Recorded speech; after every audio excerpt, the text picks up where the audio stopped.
People say, oh, you're so brave for starting a business at 21. I was like, I was naive. I had no idea what was ahead. Come hell or high water, I was going to give it everything that I had to see if it would work.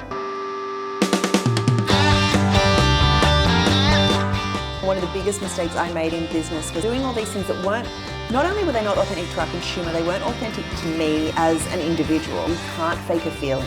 You can talk yourself in and out of any decision, but you cannot fake a feeling. I think it's never been more important than now finding what that human element is. You've got to take risks. If you don't have the money, you don't have creative freedom. I would say 80% of the time, it's a commercial venture. As creatives, and especially as young creatives, so often we might jump at the first opportunity, or we might be so desperate to find that commercial support. Doing your due diligence, asking around, do I align with them as a person? Is our value set the same? Where do they see the brand going?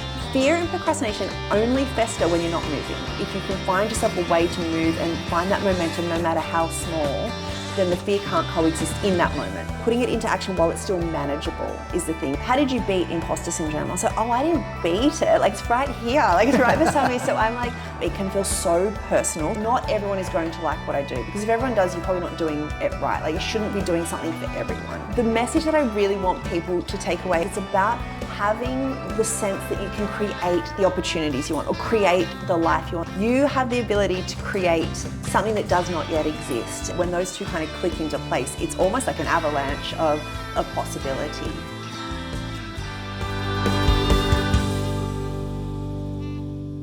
Thank you, Samantha, for having us here today. Oh my gosh, thank you for having me. I'm thrilled to be here.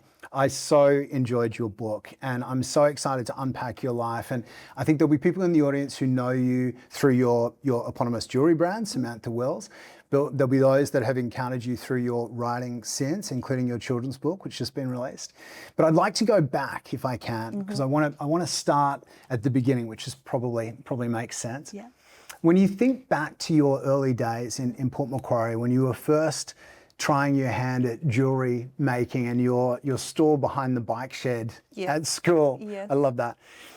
What was it that you, at that point, you were trying to express? I think it was just a love for creativity, for creating something tangible that then I could take out into the world. And you know, the time you're talking about, I was like 11 or 12 years old. So I would handmade, learn jewellery making. My mum put me into beading classes at 11 years old, learnt the basis in craft class, and then I would create ways in the playground to kind of start this side hustle to like sell them to my classmates. And it was really, if I look back, this iteration of brand, but I didn't know what that was then, but creating this branded world, or this like thread through what you do, and you can do that with creativity. So I don't know if I was setting out to create something then, but the tangibility of being able to create something from my mind to my hands and then put that out into the world was mesmerizing to me. That's so interesting. And I think your parents were small business owners. You grew up in that kind of entrepreneurial hustle of a family that owns their own business, and you're an only child, which in my experience typically forces imagination in a way that doesn't necessarily happen when there's lots of siblings around. When you think about the combination of influences, your parents' entrepreneurialism, your imagination and the way you were exploring the world on your own, and then as you were starting to put pieces together to create jewellery, what about that experience suggested to you, other than the fact that you were already successfully selling jewellery, that there might be something in it more than just a way to express your creativity?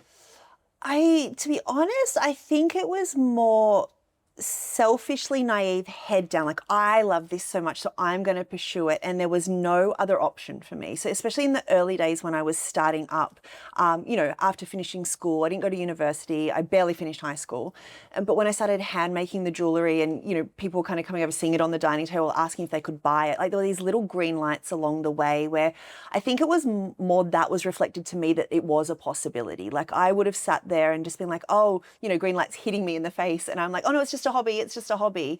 But when I started to string those green lights together and be like, oh, maybe this could be something. So there was the tangible external, and I think there's always the internal intuitive, like, I love this so much, I'm so inspired when I'm doing this feels like I'm in alignment with myself.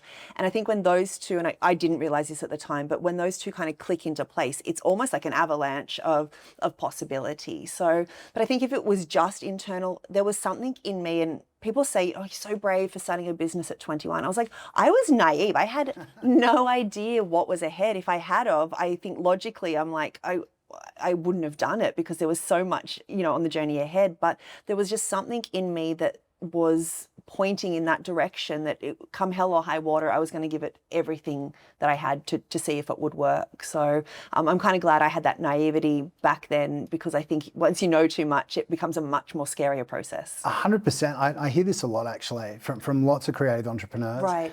To the point where it's a question now I often ask: if you knew then what you know now, would you still start? And I appreciate that you just said you may not have, but something in me senses that you probably would have anyway. I think so, but I think, again, using the word think and feel, I do this a lot, whereas if I have to put it through the logical filter, I analyze it to the depths, but if I'm putting it through the feeling filter, you can't fake a feeling. And I knew that I was 110% in on this from the start. Obviously I can't know what that would be like now because I know too much kind of thing, but I just think there was a real beauty in the naivety. And I think for anyone starting a creative venture or a small business, like, you don't need to know it all. It's kind of better if you don't know it all at the start. Like, there is a momentum in that and an excitement in that. Yeah, I agree. I completely agree. And then I think when you did first conceive of the Samantha Wills brand, and we're leaving out so much that I would love to dive into, but people are just going to have to read the book because when you and Mel moved to Sydney and the Bondi markets, and so we won't get into all of that today, unfortunately. But when Mel encouraged you, and I'm keen to talk about your female friendships a little later, but when Mel was so encouraging of you that there is something in this, and I know you don't think it yet, but there's really something in this. I'm interested just to touch on, again, that experience of growing up with parents as small business people. Was that awareness of the commercial reality of running a business a pro or a con? And I think you've already just touched on that you were naive in some areas.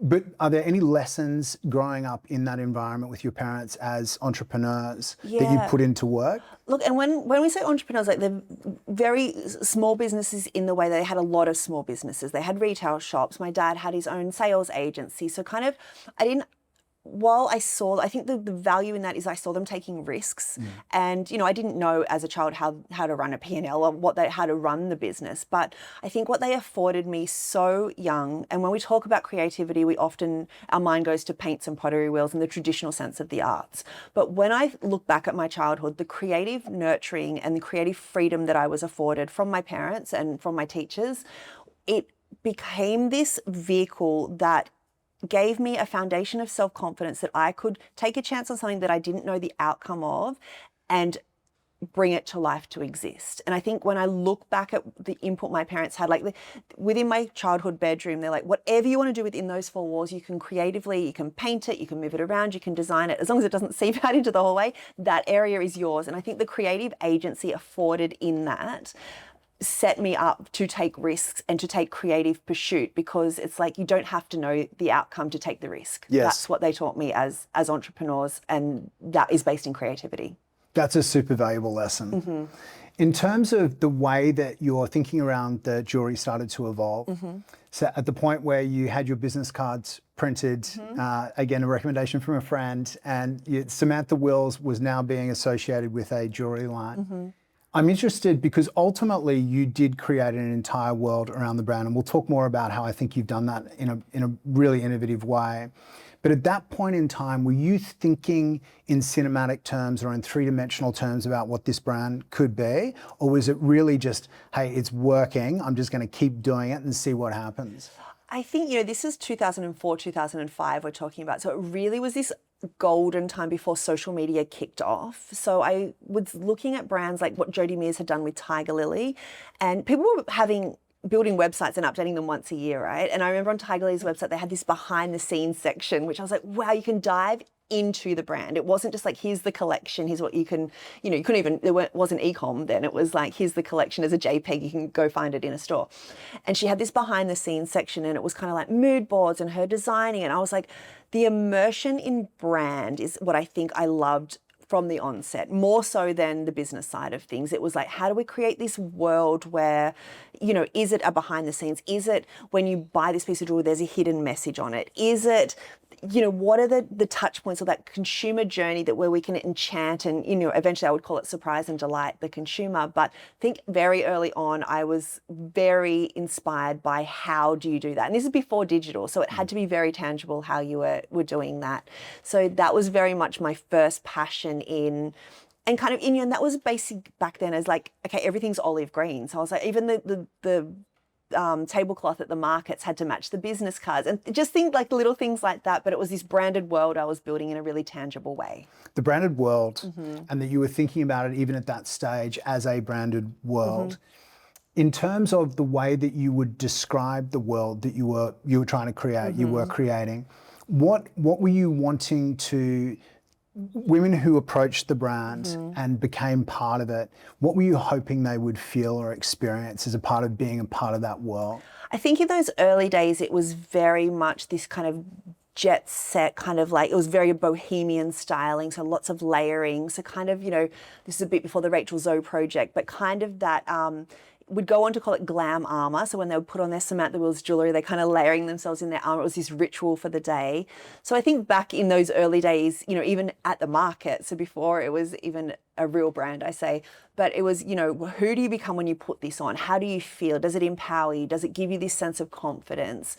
So that was kind of the early iteration. And kind of as it moved through, you know, ever so modestly naming a brand after yourself, you're very intrinsically tied to it. So it became very much about my story. So I really wanted to share that vulnerably. So I think people either liked the brand for, or escape into that branded world for the jewellery itself, for my story in a way that they're like, oh, that is possible. You can be a girl from this small town, Port Macquarie, and take it to New York City. So they saw that as either an aspiration or a possibility, or there was a combination of the two. So it was very much this multifaceted reasoning why they would come in. And, you know, we really wanted to create different portals, be it through storytelling or be it through how they styled it, and really inviting them into that world, which I love.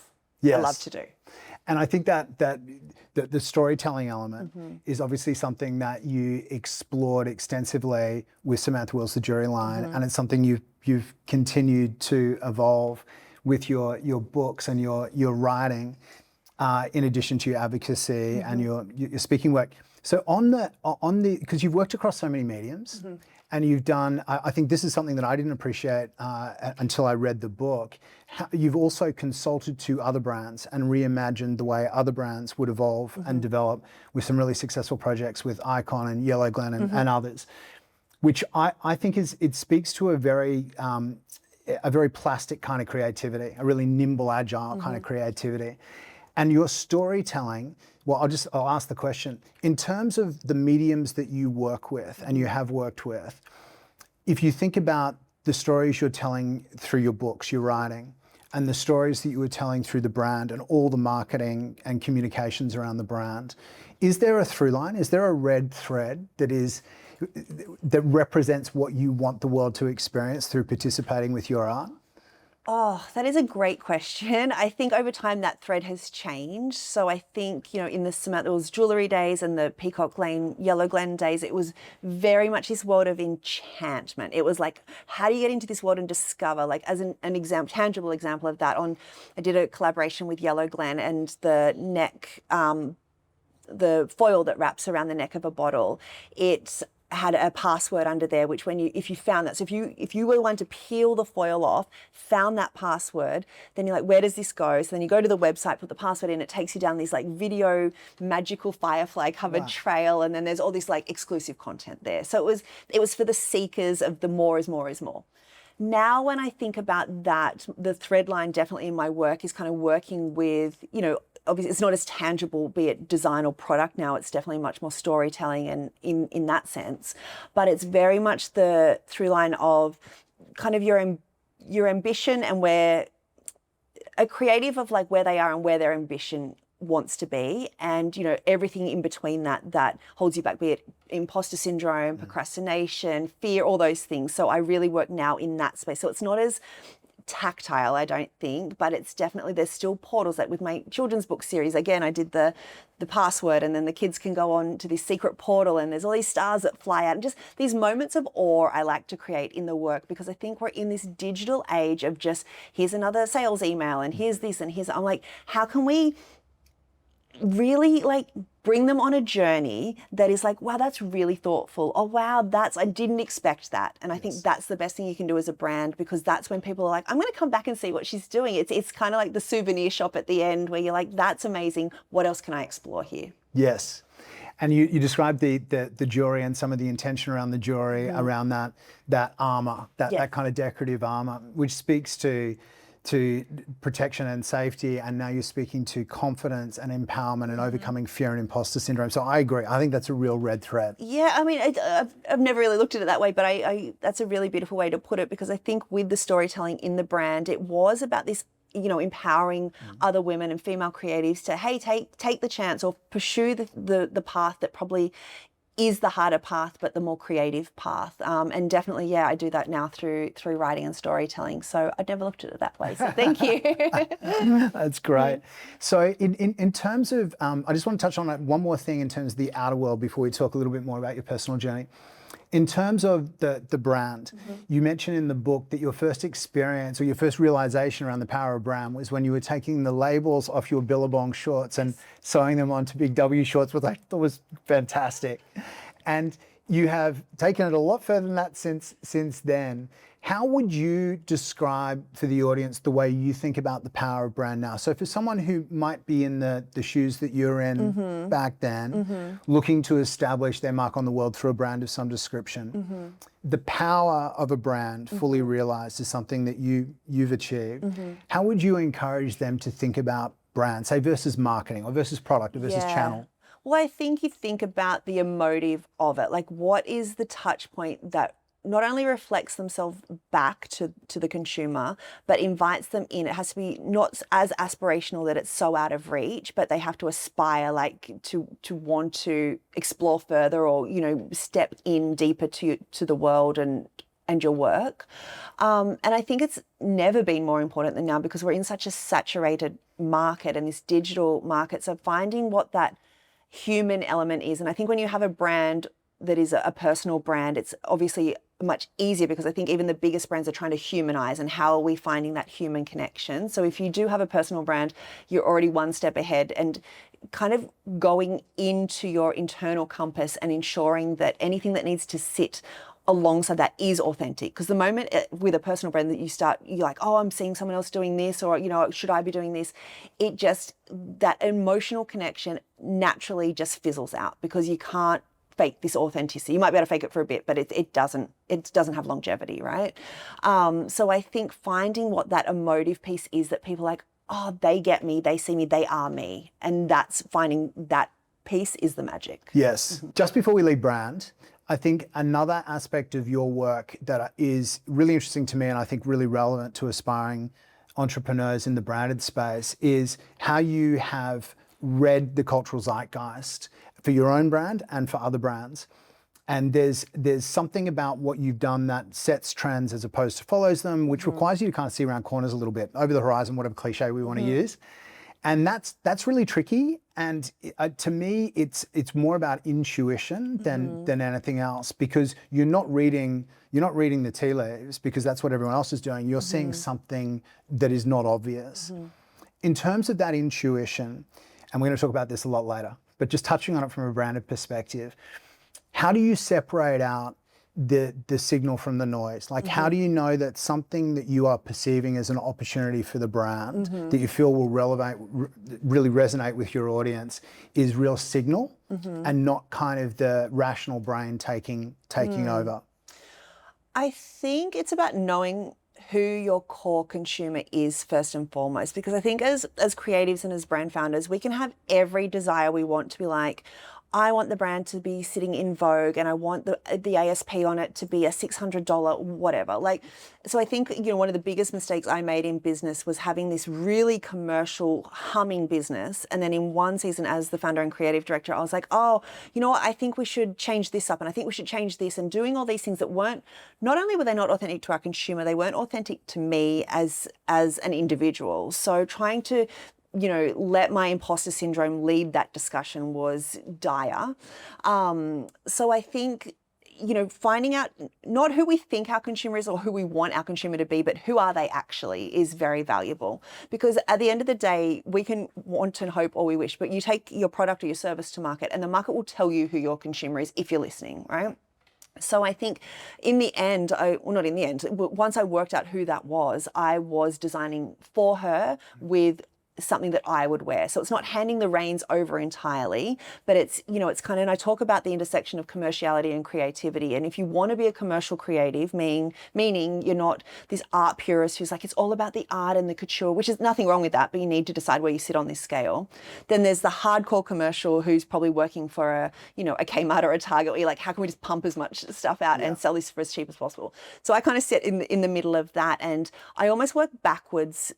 Like, I'm not like, here's this idea and I'm going to bring it to fruition. That's probably more hardcore creative. I'm like, oh, there's an opportunity in the market, or I see something, or, you know, there might be something out there. I'm like, I could tweak that to make it more SW like, or I could, how do we, you know, take that and rework it? Like, I'm not sitting here being like, you have to be this original, you know, I think that's such a myth and holds so many people back. You get inspiration from everywhere and make it your own and put it through your own lens. And that was really for our consumer. So once I found that sweet spot between what I like and what she likes, and that doesn't always have to be the same thing, but you have to then go back to your brand authenticity and be like, how do we then put it into the Samantha Wills language? And that really found, you know, you're so complimentary to say that I started trends. I don't know. I don't think I did. I think I knew our consumers so well. I created for her, and that community was so strong that they created a trend within that world, and that really solidified our brand. Like, we always considered Samantha Wills a tier 2 brand, in the sense that a tier 1, when I talk about a tier 1 consumer, it's very much someone who follows the trend or sets the trend and is very trend loyal. And then a tier 2 consumer is probably more so brand loyal. And we really spoke with our consumer, not to her. And that community was such an investment that we made, that they were like, oh, you're doing teardrops this season. We love teardrops. So it was a co-creation with that consumer. So really getting to know who your consumer actually is, not who you hope they are. That is an incredibly important point. I think that the example of where your imposter syndrome or the ego side or whatever was suggesting to you that we're a Bergdorf's or a Barney's brand, and let's reimagine what the brand. If you want to be a like. real designer, is that type of like the jabbing of it. Yes, that little nasty little voice that we all have. Yeah. That's a great example of where you didn't follow your intuition and you weren't authentically true to what you loved. But I also think of examples where the opposite is true in your career, where you followed your intuition, even though commercially, in strict commercial sense, it might not make sense, because I think you knew that it would work for your customer. I think of the boxes as a great. The wooden boxes.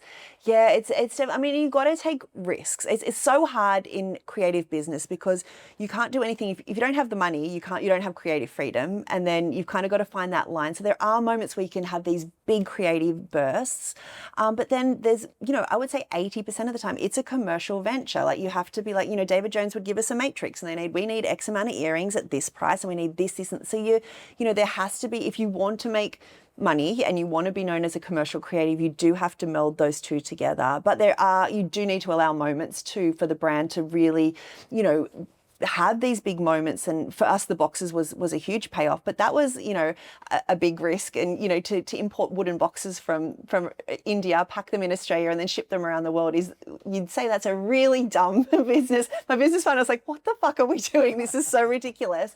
I was like, no, trust me on this one. And, you know, there are these moments where you just have to back yourself. And even if you're wrong, you can't be there just constantly playing it safe, because that's when you get eclipsed as well. I agree, because you're not going to be relevant from a cultural perspective for long if you're not taking a risk. But that bullseye that you speak to between creativity and commercial reality is so important. But speaking of the boxes, I mean, they were a mega hit. They're so iconic. We've got a couple around our house. Oh, you do? And I think of your celebrity following. And just one example, when Pink was gifted the product, and she was delighted because she thought she was getting a box. She loved the box so much. She opened it on live TV and was like, "Oh my God, the box!" And the presenter's like, "No, there's jewellery in there." And oftentimes we would have the first interest we got from overseas retailers was from homeware stores being like, "Can we place an order for these boxes?" I was like, "Oh no, they come with jewellery inside." So it was this. But I think again, that's another element of surprise and delight, because you can imagine someone's looking at the jewellery and they're like, "Should I? Shouldn't I?" And then the sales associate's like, "Oh, you get this box." Like, no brainer. So our sales tripled the first season that the boxes were introduced. It became the go-to gifting, which is great. We then expanded into bridal. So when we introduced a specific bridal line, it made up 48% of our revenue, which was a huge expansion for us. And then it became this bridesmaids gift. So your cart size then goes from I'm going to buy one ring to I'm going to buy 5 rings as my bridesmaids gifts. So the boxes were pivotal. And I think even probably more so than the jeweler, Bohemian Bardo aside, the boxes are what people remember and what they talk about as this iconic part of the brand, because people were just so awed by them. Yes. And speaking of Pink and that moment with the box as a great example of how important the risk-taking box decision was, you then went on to get a whole bunch of celebrity support, Taylor Swift and Eva Mendes and Blake Lively, and the list goes on and on. For you as a designer, I'm curious, at the time, did that feel like affirmation and validation? Did it feel like it was, the proof that you had kind of made it in a sense? Or did it just feel like an organic part of the journey and you knew you weren't done yet? I mean, how did you, because for a lot of designers, it is a moment of affirmation, but it can be a very ephemeral one too. You don't want to attach to it too much. How did you deal with it? I think like Pink was definitely our first biggest, and she was huge at the time. Like in Australia, she had such a following, and she actually... She still does, doesn't she? She does, but this is when she was really first came, and people were just obsessed with her. And she actually bought an entire collection. She's like, "I love this brand so much." She bought the entire... I was like, "I'll gift it to you." And she's like, "No, I'll buy it all." So that stuck with me. So I think that was... And I was such a huge fan of her. So to have that like wink from her of like, "No, you should be paid for this," was, without her saying that, with her action of paying for it, was incredible. So that was very surreal. When Eva Mendes wore the Bohemian Bardo, that changed the trajectory of the business and my life. Like that ring, from the day that she wore it to the day that we closed the business, didn't leave the top of the bestseller list. We did it over 366 colorways. So you sold millions. Yeah, and nearly 1 million of them went through our warehouse. Wow. It had its own cult following. It was incredible. So I think, I think for me, early on, and this was a time, 2008, 2009, whereas you were still waiting for the weekly magazines to come out with the celebrity to see what they were wearing. So it was really special. It wasn't just like, you were seeing the celebrity every day, what they're wearing on social media. Like it was a really special moment. Yes. And it felt just beyond so surreal. So I think to answer your question, I think that like, when did I feel like I made it, or when's that validation? I don't really remember an actual moment. I remember kind of moving out of the fear state, and that was a huge part in credit to my business partner, Jeff Bainbridge, who kind of came on board. And, I knew how to build a brand, but I didn't really know how to run a business of that scale. And he looked at it and was like, it's a really profitable business. You're just not running it correctly. And so he set up, kind of this commercial structure, and then really allowed me to isolate to do what I do best, which was the creative. So I think when that cross-section kind of came together, that was a bit of a breathing out moment of, not that I've made it, but like, okay, we've got freedom to do more of what I love, and that felt good. Yes. Yeah. The partnership with Jeff Bainbridge, which I was going to get to later, but it's a perfect segue. It seemed to me, based on what I read in your book and what I've researched, it was the ideal commercial creative partnership where you complemented each other beautifully. You had respect for what each of you brought to the table, and even energetically, there seemed to be like a good synergy there. Yes. Opposites, but a great synergy. Again, I'm just thinking of that young founder who is looking at what you've achieved and thinking, wouldn't that be fantastic? Do you want to touch on the importance of that commercial partnership for someone who's primarily creative? Yeah, I think it's such an important element. And I think it's also a really tough element to find, because it's a marriage in a way. Like, you're getting into bed with someone financially, and there's contracts and there's all these things. So I think as creatives, and especially as young creatives, so often we might jump at the first opportunity, or we might be so desperate to find that commercial support. So I would say, doing your due diligence, asking around, not just like what's their business acumen, but personally, do I align with them as a person? Is our value set the same? Where do they see the brand going, in 5-10 years from now, and not just kind of getting, lured by these kind of upfront promises. So I think there's a lot of, and that really has to be a feeling decision, because logically you're like, this is amazing, like they're going to take it to the next level. So really dropping into, how do I feel about this person as a person is a big one. And I think in Australia especially, there is such a talent of creative people and creative talent down here, and there's I'm not going to say a lack of commercial support, but finding that right person, I think, is the hardest piece. So my advice is really telling people. I think in Australia we're so closed off often. We're like, I can't tell people what I need, or I can't tell, I can't show my cards. I'm like, tell people what you need, tell people what you're working on. The more people you can tell, the more networks you're tapping into, and people want to help. So you just have no idea when you say, oh, I'm working on this project. They're like, oh, I know such and such you should meet, and that opens up a whole other trajectory. So yeah, doing your due diligence, dropping into intuition on who they are as a person outside of what a P&L structure might look like, and telling people what you need along the way is my 3 tips in that sector. Fantastic. And you, having identified that you wanted to work with him, you pursued him pretty relentlessly. I did. I was relentless. And I think what I love, in fact, I'll let you tell the story, because I think it's a really good one, because you identified him as someone you wanted to work with, and you were very creative in how you convinced him. Or manipulative, depends how you look at it. But then also very generous in offering equity. So could you just speak to that, because I think it's a great story. So essentially, serendipitously, a friend who I used to work with, and I say serendipitously because it is such a part of the creative journey. Like, who you meet now is going to come into play later. Like, it's a people game, right? So someone that I had worked with in my early retail days was now working at a company called Icon, which was a surf jewellery brand. And I had just started my business, and this person called me and said, I'm working with this new brand. We need a women's designer and kind of creative director. I heard you're doing this jewellery thing now. Would you be interested? So I went and presented a concept to them, and at the time Jeff had bought this company and was the CEO of that company. And he was giving me a hard time in the presentation. I was like, I cannot wait to get out of this meeting. This guy's such an asshole. Like, I do not want to be here. And, a few days later he called, he's like, just going over your presentation, I absolutely loved it. Would you like to come and creatively consult for us? And so, very long story short, I started consulting to them. And then over time I was like, hey, like, you need a creative director, not just a designer. I need a business director. Would you come on board with Samantha Wills? He's like, absolutely not. You look like you run a business out of the accounting's run out of a shoebox. I was like, it's absolutely where it's run from. That's why I need help. He's like, no. And so I'd fly out, they were based in Ballina where the warehouse was. I'd fly out there every Friday, creatively work with the team, designing, in Jeff's ear again. He's like, no. I'd ask him every time. He's like, no. And so eventually he's like, oh gosh, I'll think about it. And so I was like, okay, maybe we can swap equity here, because he needed a creative director. And I was like, look, I'll come on board and do that in a full-time role while creative directing across Samantha Wills if we swap. Well, he actually suggested the equity swap. So, and Icon was a much bigger business than Samantha Wills, so it was a great deal for me.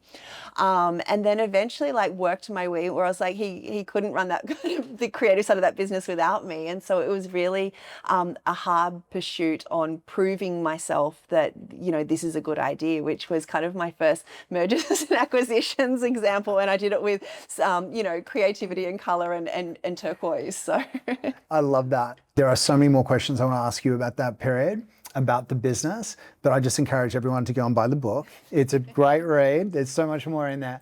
I want to turn now to another aspect of your story as portrayed in the book of Golden Dust, but also in so much of your work since, which is your inner journey and the way that you have positioned the your innate creativity and the sort of the higher self that speaks to you when you're making decisions from that place, and sometimes how that wrestles with that more fear-based, evolutionary imperative, fear-based ego mind that's trying to keep you safe and trying to keep you away from risk and don't make these bold moves.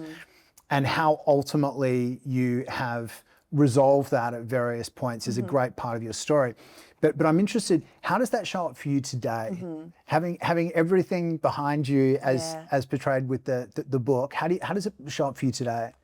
For me today, like people are like, how did you beat imposter syndrome? I was like, oh, I didn't beat it. Like it's right here, like it's right beside me. So I'm like, what I realized was I didn't have the energy in my lifetime to pursue overcoming imposter syndrome. It's such an energetic draw that I was like, I need to find a way to live alongside imposter syndrome. So what I find is whether it's, the fear, the procrastination, anything that wants to keep us from doing the thing. So we're sitting there in this resistance state and I'm like, hey, I just need to go and do this thing right now. And then I inch towards it. And I use the word inch because I was like, I feel like so often, and I was very guilty of this in the girl boss hustle era of like, just take the leap, dive in the deep end, like this big catastrophic language, which of course it's scary. You're not going to, it sounds dangerous. So I'm like, all right, if we can just take an inch, if we can shuffle towards the doing, and that could be following the curiosity of what the idea is or of what the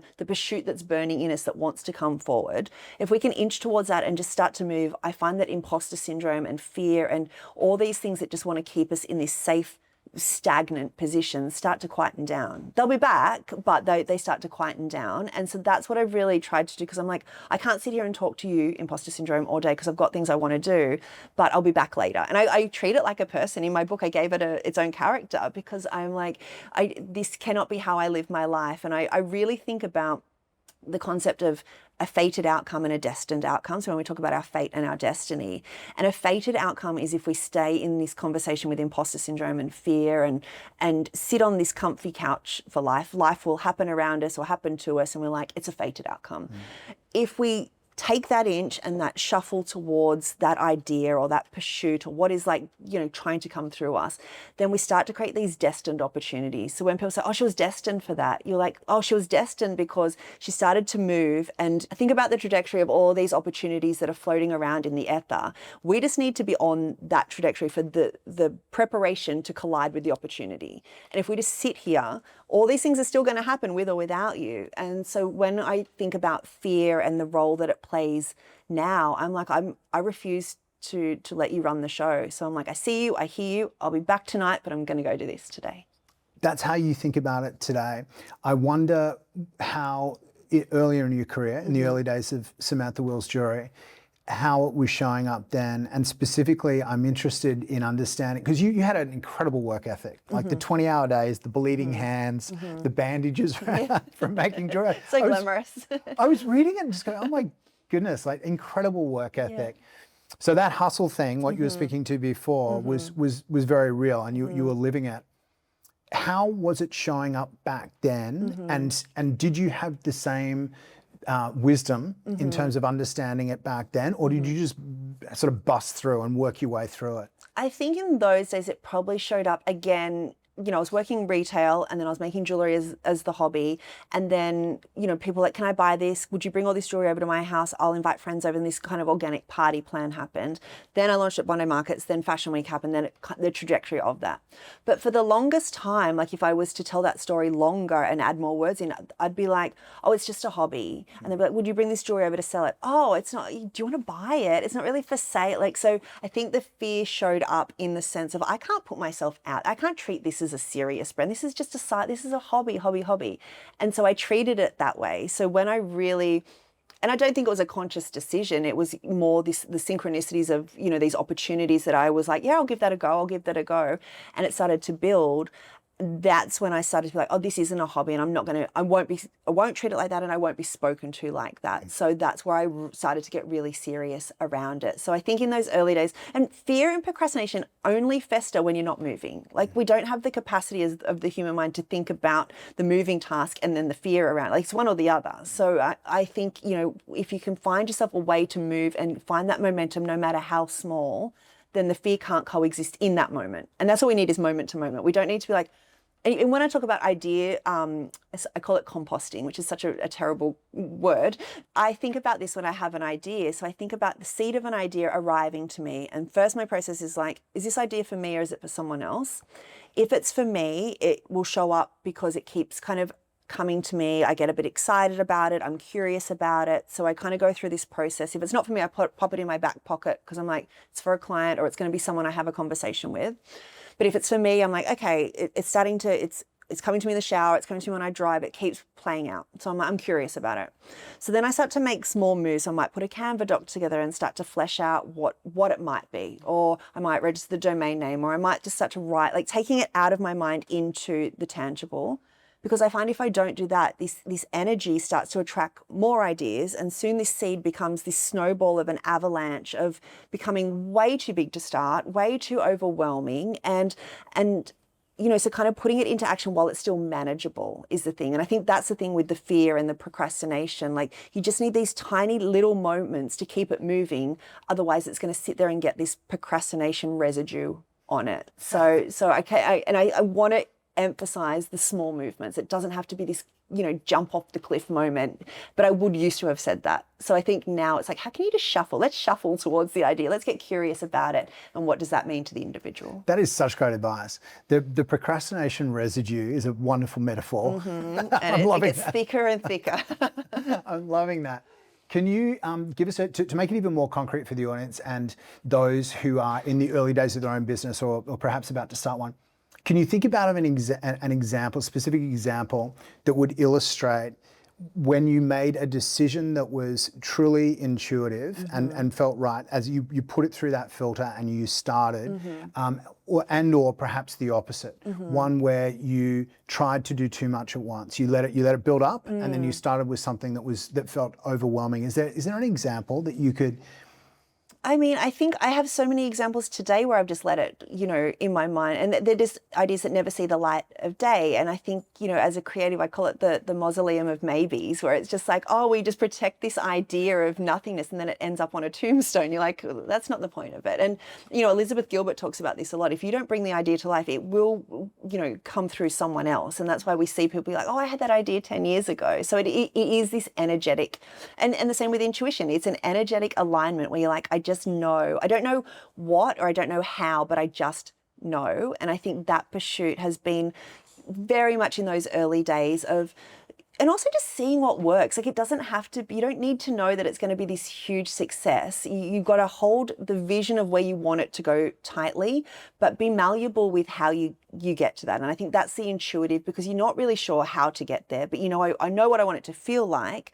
But if you're open along the way, the right things come in, and the right people come in. And but if you just like, that's the pinpoint of success or failure, you don't see all these things along the way. So that's the way that I approach intuition. And if I look back then, I don't think I knew consciously I was doing that, but it was very much, I gave everything a go back then. And I think in those early days, that was seeing what stuck to the wall and then pursuing that as the next step. Yes. You do give everything a go, mm-hmm. and you were working 20-hour days, 7 days a week. You elected not to go with Mel on an overseas trip mm-hmm. early on when you were so focused on building the business. And there's lots of examples in the book where I think many others would have decided that they needed more balance. You've also been incredibly honest in a really beautiful and vulnerable way about the toll that took in terms of your physical health and in terms of just the impact on your nervous system. Mm-hmm. When you think back now, was there a specific moment when you first started to realize that this can't go on? I'm not thinking about the health crisis later on. I'm thinking more in the early days. Was there a moment that you became self-aware to some extent that the toll was unsustainable? I think I knew it was unsustainable the whole time, but I, again, didn't I was like, it's the age old, like, I've just got to get through this week. I've just got to get through this month. If I just finish this project. I think in the early days, you talk about like the 20-hour days, which it was. And I don't want to glamorize that at all. But I think as any founder, especially in that startup phase, like there are moments when you have to hustle and your nose is to the grindstone. Like there is just moments of that. So when I think about balance, and I talk about this a lot, I'm like, I think it's unrealistic for a founder to seek balance, especially in those early days. And so if you're trying to seek something that doesn't exist, you're constantly going to feel like you're failing. But I often use the story of, if someone's an Olympic swimmer, or they want to be an Olympic swimmer, right? And they're like, I'm going to get up at 3 a.m. because I've got to eat protein, and I'm going to be in the pool, and I'm in the pool 8 times a day. And then I'm doing I can't go to that party because I'm training. Everyone's like, oh, you're so dedicated. Like, that's amazing. But when it comes to work, people are like, well, you're a workaholic. And stop and smell the roses. So that's a great point. Yeah, so I think it's seen through a different lens, and people mean well by it, but I don't think it's very helpful when you're kind of in that hustle phase and people are like, you just need to calm down, which I think would give me as a founder in that time more anxiety, knowing that I have the capacity at that time to do more, and I'm not for whatever reason. So I think there's times though, but you do have to listen to your body, because if you're burnt out to the point of not being able to function, you're a useless founder. So I think there has to be a balance in that way, but not in the sense that it all has to be peace, love and harmony the whole time, because I just don't think that is, and I don't think that's how creative founders operate. They operate on the big feelings and the big moves. There's a line in the book that I found, literally I put my hand over my heart, and sorry for the mic bump there, I put my hand over my heart when I read it, which was when you said and I'm thinking a little bit later now with the health crisis that you went through, that if you had treated someone else's body with the same level of neglect, it would be considered criminal. Yeah. And I mean, that's a remarkable thing to realize. Right. What do you think? Because you also strike me as an incredibly caring person, and you've had very strong relationships, romantic and friendship. It struck me when I read that line that the level of care that you had extended to so many people in your orbit, you weren't extending to yourself. And at what point did you make that connection? Did it require the crisis, or was there a sense of that earlier? It absolutely did. And I think over the time, if I look at the different crises, be it health or relationships breaking down or whatever that personal crisis is, I feel like the universe, if you don't listen to your body or to a situation, it'll be like, oh, maybe gently. And then it's like, I'm going to break your arm, or I'm going to floor you because you need to pay attention. So the longer that we put off listening to, in this case, my body, the bigger the crisis, I find. So, I'd really like to sit here and tell you that I learnt my lesson, and, I really listen to myself now. It's something that truly, even on a daily basis, I have to come back to. Like, it's not innate to me. It's innate to me to drive my body and my work ethic to the nth degree. And I have to truly pull myself up on it still today, even after going through all that. That was literally my next question. Do you find yourself slipping into those patterns? Yeah. And you clearly do. But I imagine you recognize them a little sooner.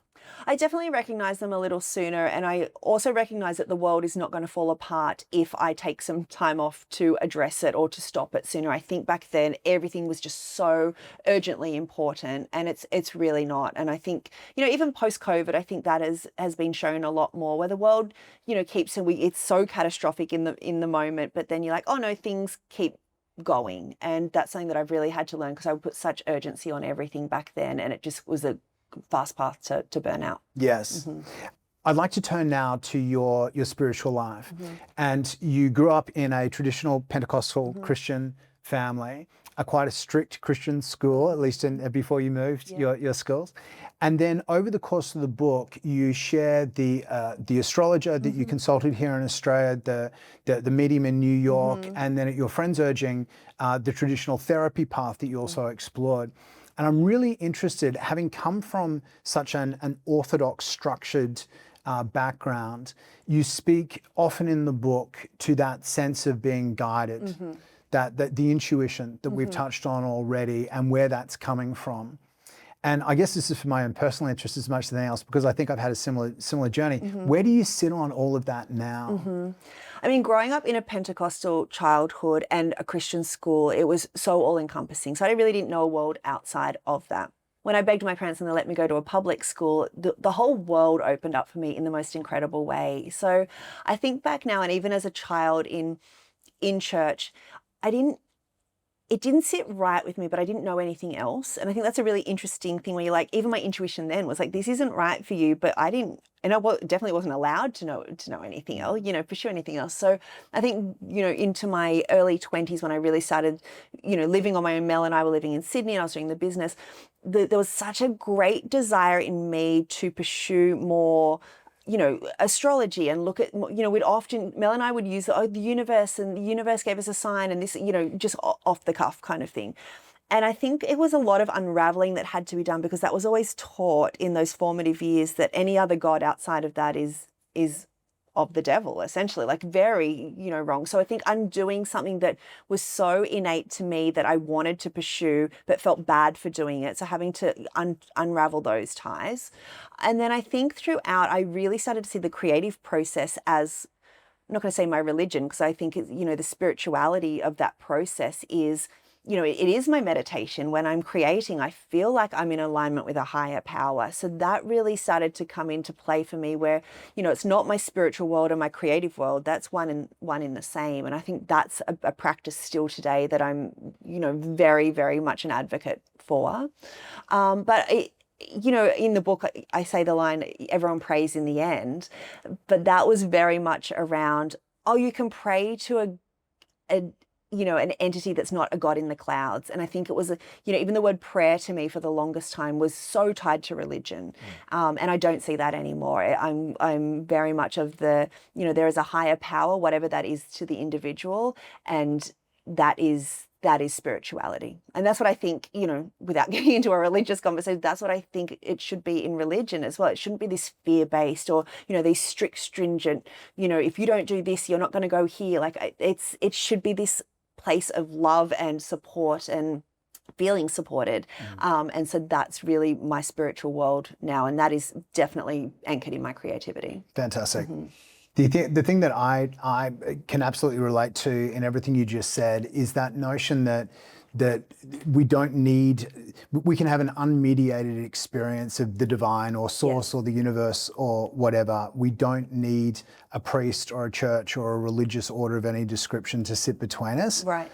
And I think that the practice of exploring these different modalities as you have is just it's so important. I think everyone should do it, regardless of where you started. It just opened possibility, I think, is the most beautiful. Like, even if you're not a spiritual person, to speak, as you said, I spoke to mediums, a natal chart astrologer, like, just being like, that's a whether you're like, that's all bullshit or not bullshit. I'm like, the fact that it opens your mind to being a possibility, I think there's such an incredible opportunity in that. So they've been great supporters throughout my journey, and I swear by it as well. So highly recommend. I'm going to paraphrase you from the book. You don't say it exactly this way, but in my experience, the most creative people I've ever worked with have a heightened level of sensitivity, and the intuition that we speak to is part of that. But they feel more, and they feel more of everything. The filter that so many of us has that shuts out so much of the world just seems to be, the aperture seems to be wider for the most creative people I've worked with. That means that they are also vulnerable in a way that others who are more closed off aren't. Has that been your experience, and how do you manage that? It absolutely has, and I think you've just framed it in the most beautiful way. The aperture is such a great way to describe it. And I think if you think of how creativity is received, like, it's almost like a porous that you have to open up to receive the idea and receive what's the next step and what's the map around that. So that opens you up to all different things, right?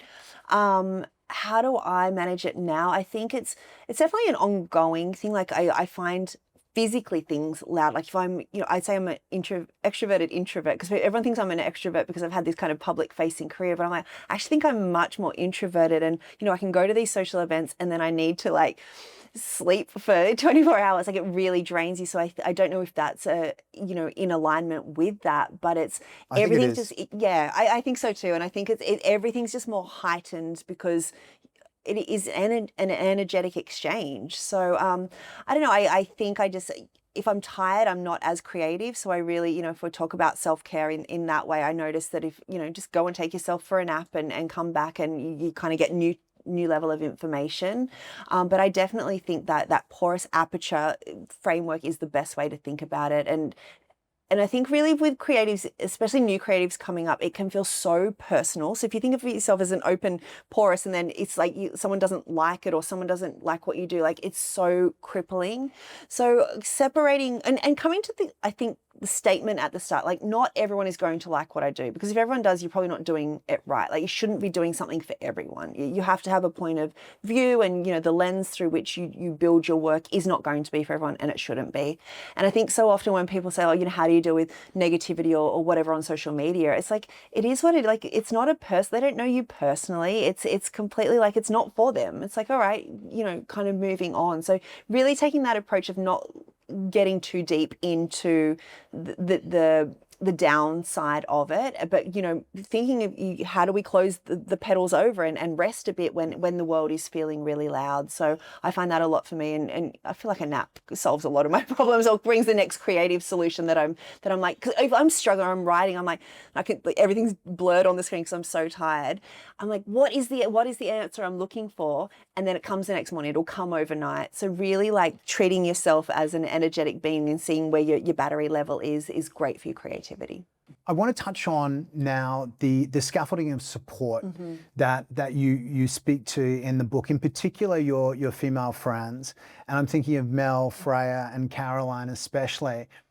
As a man, I've always been a little bit jealous of female friendships. There's an intensity and an intimacy that I observe in my female friends with their girlfriends that frankly guys don't really go for. And I wonder, as a creative and someone who is putting themselves out there in such a public way, do you think there is something like, could that female friendships be a bit of a superpower to female entrepreneurs trying to do what you've done? Like 1,000,000%. I cannot say yes enough to that. They are, and the girls that you mentioned especially are the lifeblood of who I am. They are the most, precious part of my journey and continue to be. And I think having that support network and just people who innately get you, not just supporters who like cheer you on, but who can be like, just there to support. Like I share when a relationship broke down in the book, and my friends would come over and kind of, drag me out of bed long enough to change the sheets and feed me a piece of toast, and like literally hold your heart together along that journey when things are tough, but also celebrating when things are amazing. So they are as much a part of the success of this journey as any other success factor along. And superpower is a great way to describe it. It is one of the most precious things I hold in my life. Yeah. We're always talking to entrepreneurs. I'm always talking to entrepreneurs, clients, about trying to find an unfair advantage. Competitive differentiation or point of difference is not enough. Like, what is it about what you do or the people around you or the team that you have or whatever that could qualify as an unfair advantage? And as I read the book, I thought to myself that for female entrepreneurs, genuine, deep friendships could be an unfair advantage. And surrounding yourself with women who would mention your name in a room that you're not in, put you forward for these opportunities, like truly these people that are an extension of, they're not just friends, they're an extension of who you are. And I love the concept of unfair advantage because it sounds a bit naughty, but I'm like, yeah, that's what you need to get. And if you can find that in the women around you, like, absolutely. Just before we move on, I want to touch on the closure of Samantha Wills, the jewellery brand. I remember reading about it at the time. As a fellow entrepreneur and someone who works with entrepreneurs, I had such admiration for that decision. It struck me as incredibly courageous, and to many people, I think completely baffling that you shut down the business at the height of its commercial success for very clear reasons that you then shared. Can you share them with us now? Yeah, I mean, for me, and as any creative knows, when that creative passion starts to wane a little bit, it can feel like a death. Like it is your lifeblood. It is what keeps you moving through the world. And for me, probably 13 years into that journey, it was very much, I designed, nearly 12,000 pieces of jewellery. And I was like, creative block wasn't a foreign feeling to me. I was like, oh, it's just creative block. I'll just push through. 6 months in, 12 months in, 18 months in, I'm like, it's still feeling that way. So I think for me, and as I said, I had to ever so modestly name this brand after myself. I thought this was my lot in life. I didn't think closing was even an option. So I was, hell-bent on like, how do I get this creative spark back? And I think by the time that you realize, oh, this is something bigger, that's a really scary realization, because it's like, well, what does that mean for the immediate company? And two, what does that mean for my future? All the what ifs.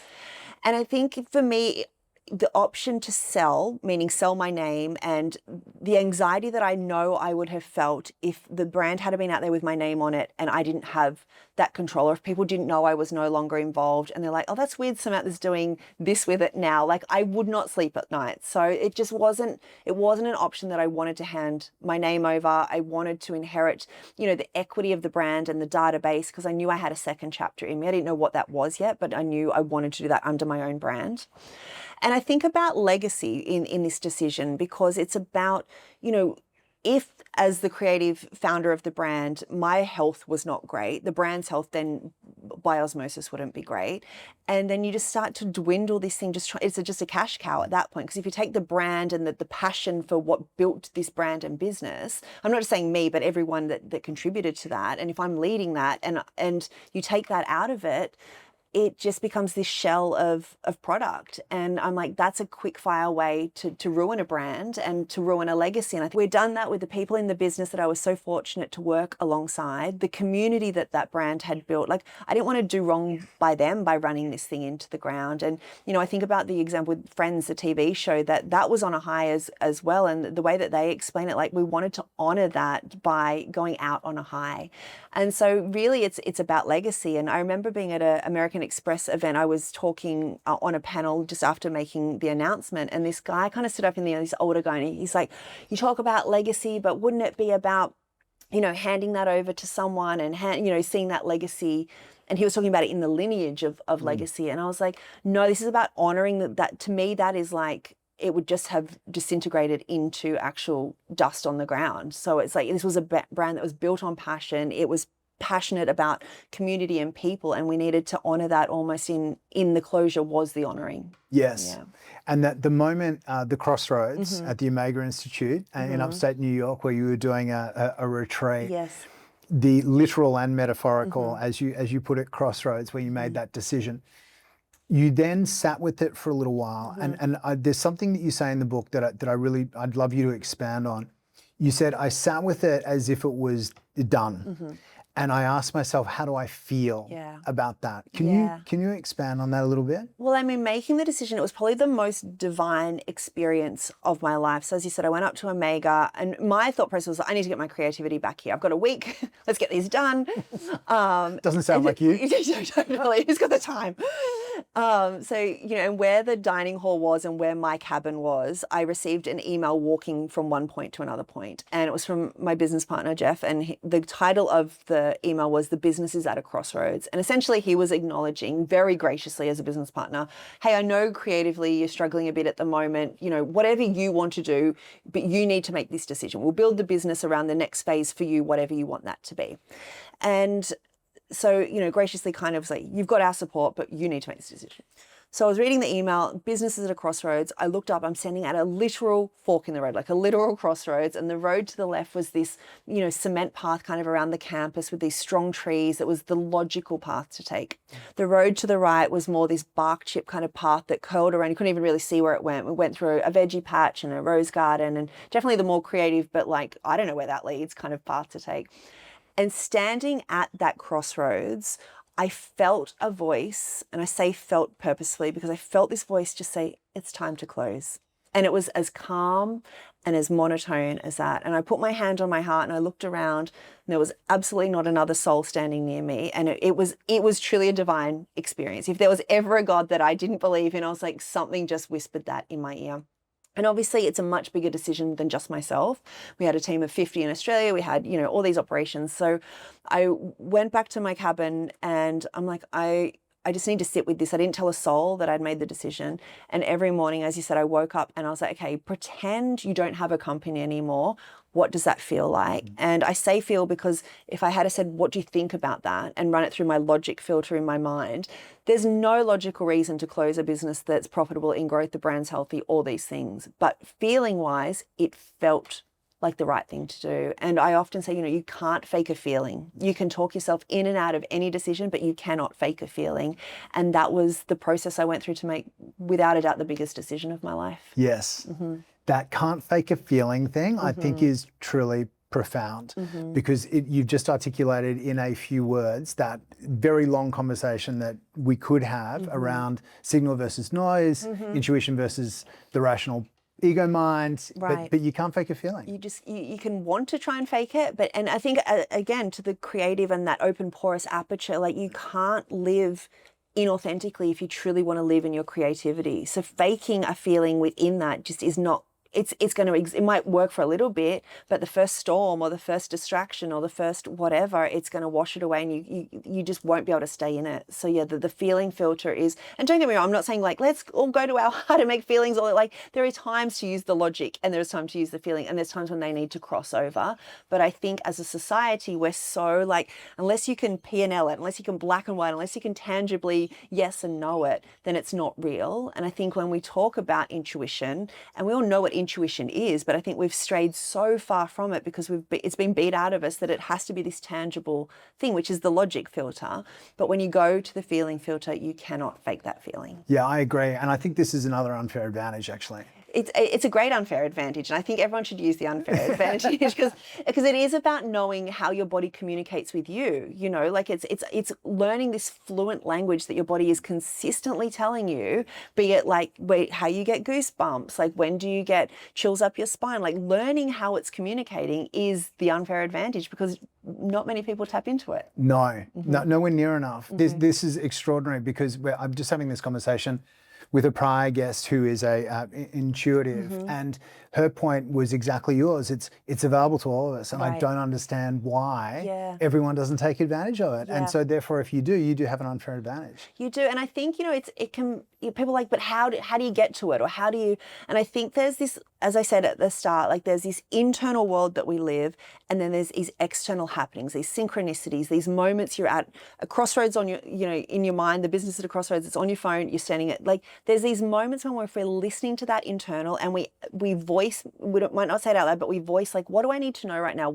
Show me the next step. What is that? And getting clear on what we're wanting to find, not what the answer is, but what we're wanting to find.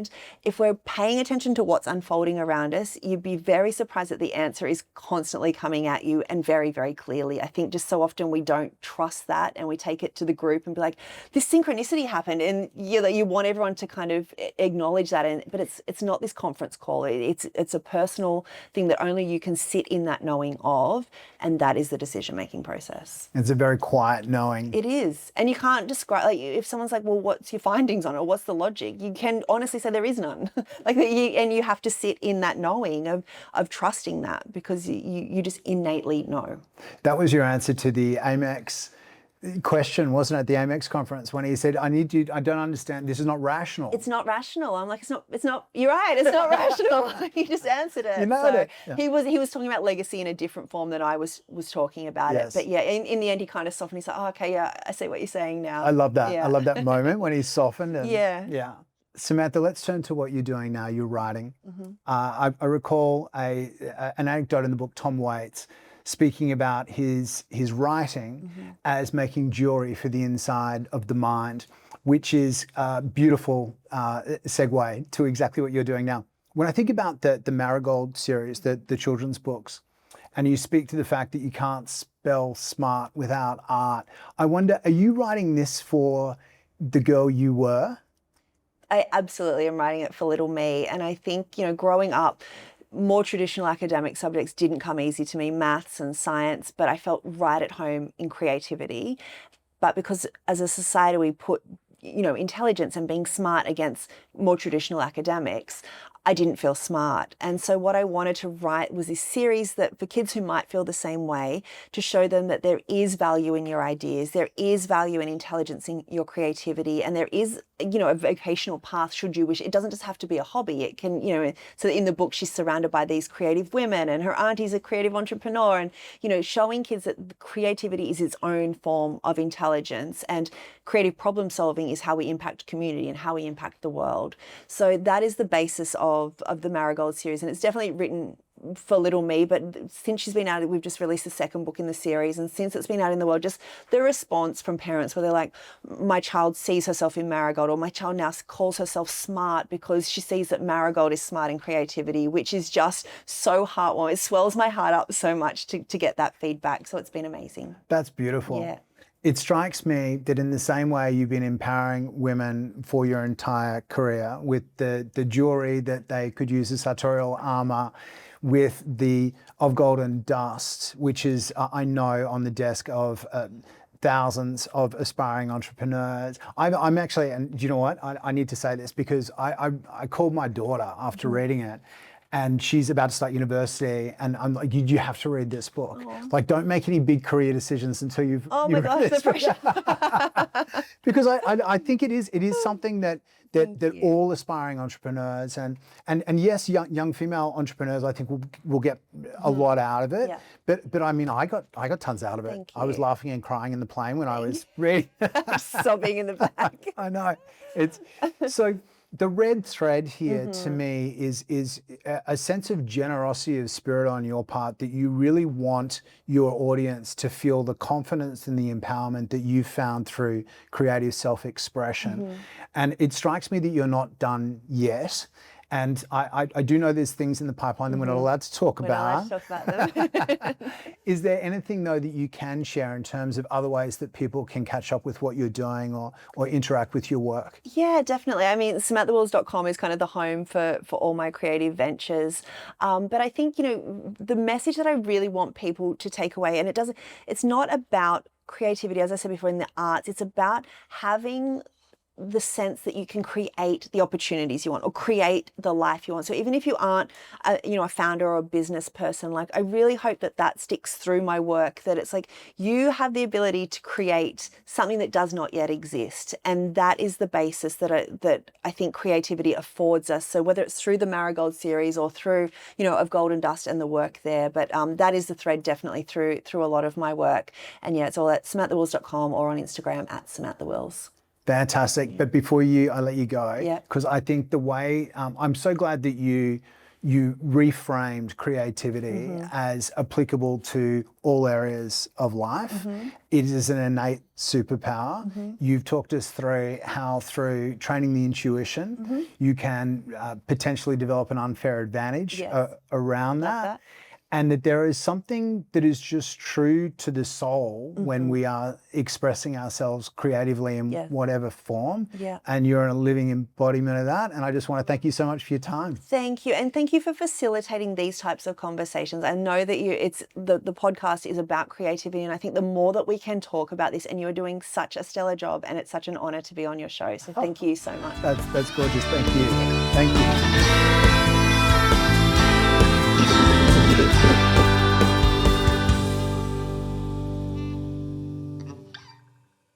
The work that you're doing in terms of giving everyone it's almost permission to feel creative. Yeah, it's the permission slip, because we can't sign it for ourselves. I'm like, if you see someone else doing it but doesn't have, I just really want you have the ability to create. And so many people are like, I'm not creative. I'm like, please don't think that way, because it hinders so much of your life when you don't. We're all creative. You're right. It's innate. So yeah.